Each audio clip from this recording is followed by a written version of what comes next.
William the Bastard conquered England, but it was his son Rufus, the hunter who became the hunted, who harrowed Wales. From the forest that bordered the land, known as the March, Welsh rebels defended their freedom with deadly longbows. Many lords of the castles of the March had allegiance to both sides. Such a one was Fulk the Brown, heir to the title of Whitetown. Once known as Castle Bran, it was here a certain Corineus, ancestor of the Cornishmen, had defeated Gog Magog, the last of the giants, and claimed for himself the horned golden bull that the giant treasured. Pain Peveril, the king's cousin, heard the golden bull speak prophecy, and so safeguarded it for his descendants. In Britain the Great a wolf will come from the white land, 12 teeth he shall have sharp, 6 beneath and 6 above. He shall have so fierce a look that he shall drive away the leopard out of the white land. He shall have great force and virtue. And this is how that came to pass. Pain Peveril's son William raised his nieces Ellen and Mellet. Ellen shared the name of the ancient antlered goddess of Britain, and shared also her independent spirit. But Mellet wished to be married to a knight who fought as her champion in a tournament, Warin de Metz. Their son was Fulk the Brown, Fitz Warin, and he was fostered with Jos of Dinan, and married Jos's daughter Howes when they both came of age. Sir Jos's enemies, Sir Walter de Lacy and Sir Arnold de Lee, united against him. Sir Arnold seduced a servant girl, Marian of the Heath, and so they gained entrance and took the town. But Sir Jos, Howes, and Fulk took up the castle of Kay, steward of King Arthur. And since the people there remembered Arthur's glory and loved not their Norman conquerors, they raised an army and took back the town. Marian of the Heath redeemed herself by running Sir Arnold through with his own sword, but she did not survive the battle. Fulk left his mother Mellet, his wife Howes, and his son, also named Fulk after him, to run and restore Whitetown for him, while he went with Jos of Dinan, and lived and died in his service. Young Fulk Fitzwarren was fostered with the squabbling sons of King Henry. A game of chess between himself and the young Prince John boiled over into a fight. John was beaten, and would never be friends with Fulk ever after. When Henry died, his son Richard, the Lionheart, ruled in his place and led his men on crusade. When Richard fell, Prince John took his throne and wasted no time in giving away lands and titles to all who would support him. Fulk Fitzwarren returned from serving in King Richard's army overseas to find his title to Whitetown given away to one Maurice Fitzroger. Fulk told the king that he owed him loyalty and the king owed him land, and since the king had taken back his land, he would take back his loyalty. For this insult 4 soldiers were sent out to have Fulk's head, but Fulk sent them back without theirs. Fulk went to his mother and his brothers Will, Alan, Philip and John, and with their mother's money the brothers fled to Brittany, to their cousins Aldulf and Baldwin. When they heard their mother had died, they returned, and Fulk fought Maurice Fitzroger for entrance to Whitetown. Maurice got a sword in his shoulder, but fled to his castle and sent Fulk an arrow in the leg. Fulk and his brothers and cousins hid in the forest. And if any of King John's men made their way to Whitetown, they were waylaid by the Fitzwarren family. With the king's wealth, they survived in the forest, evading capture by putting the shoes on their horses facing backwards, so their tracks could never be followed.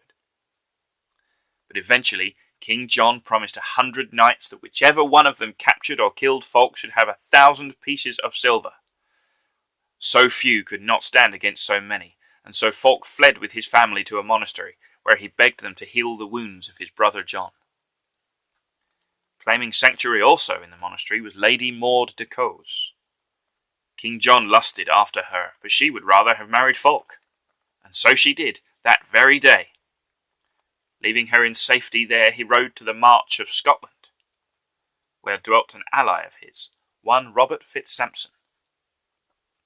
For he had heard news that a thief was falsely using the name of Fulk Fitzwarren to steal himself fame and fortune.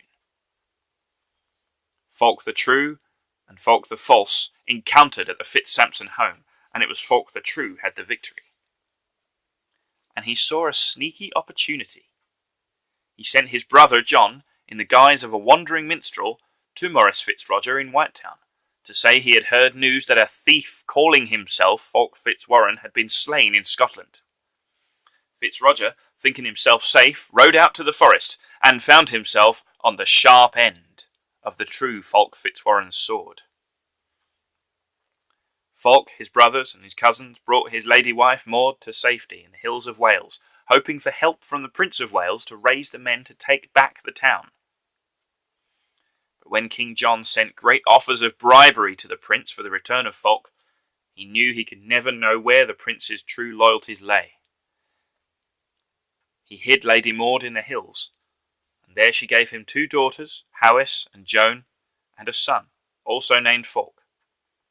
They were each baptized in the spring in the valley, and leaving them hidden there in safety, Fulk and his company set sail for safety in France.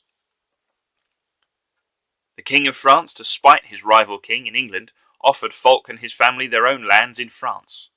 Fulk turned him down, feeling it an injustice to claim more lands in France when he could not protect his own lands in Britain. They set sail once more, and the 4 winds took them all along the coast of Britain, without once letting them land. They were blown to an island in the north, where 6 brothers played the 6 Fitzwarine companions at chess, and it was the Fitzwarine family who were beaten, and one by one led away. Fulk smelled a trap, and it was his skill with a sword, and not a chessboard, that sent the 6 villains running.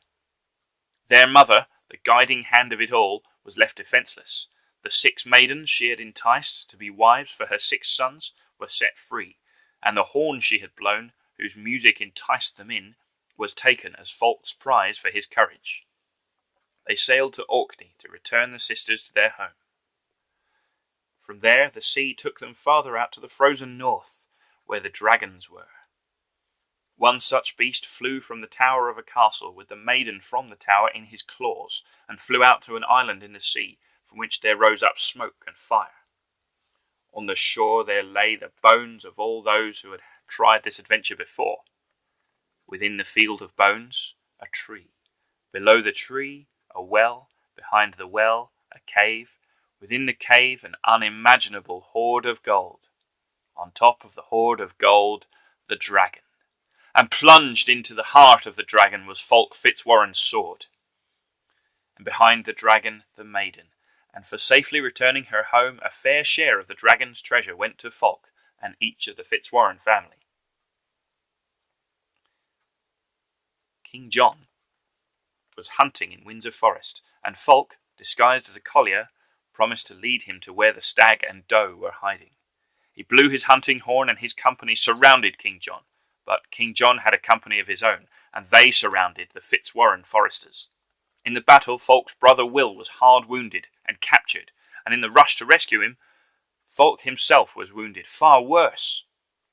The Fitzwarines, with tears in their eyes to be without their brother Will, retreated back to their little boat and sailed for safety to a small island.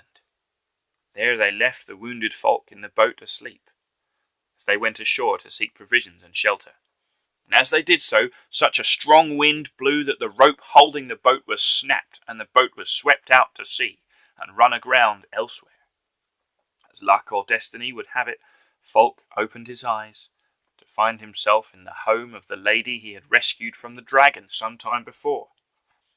And once healed of his wounds, he promised to fight for her against the champion of her rival queen from across the border.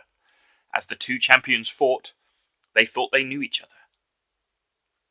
They threw off their helmets to find Fulk had been fighting his own brother Philip, who championed his chosen queen when she provided them safe haven on the island where they first landed. As the brothers shook hands, so peace was made between the 2 realms, and they were ready to return to England to rescue Will. Once again they found the king escorting Will through the forest, thinking he was now safe, but once more they surrounded him and his party of earls and barons. But this time, before he could raise the alarm, they had the earls and barons for hostages, and would only free them in exchange for Will, and for safe passage into Whitetown from that day on. The king, seeing himself cornered, and all for the sake of a hostage whose life and death he cared nothing for, grudgingly agreed, but only on the condition that Fulk would ride in his army. Fulk was willing, and so he was sent to Ireland to fight a fearsome giant. King John was confident Fulk would be killed, but instead he returned in triumph and marched the giant's head into Whitetown, into the waiting arms of his brothers and cousins, but more importantly, his wife Lady Maud, and their children. As he at last laid down his sword to rule his rightful land in peace with Maud beside him, he saw a great light.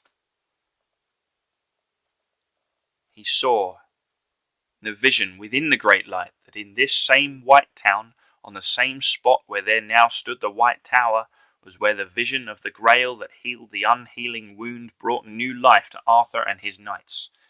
He heard the voice of Merlin speak the same prophecy as the horned golden bull. In Britain the Great, a wolf will come from the white land. 12 teeth he will have sharp, 6 beneath and 6 above. He shall have so fierce a look that he shall drive away the leopard out of the white land. He shall have great force and virtue.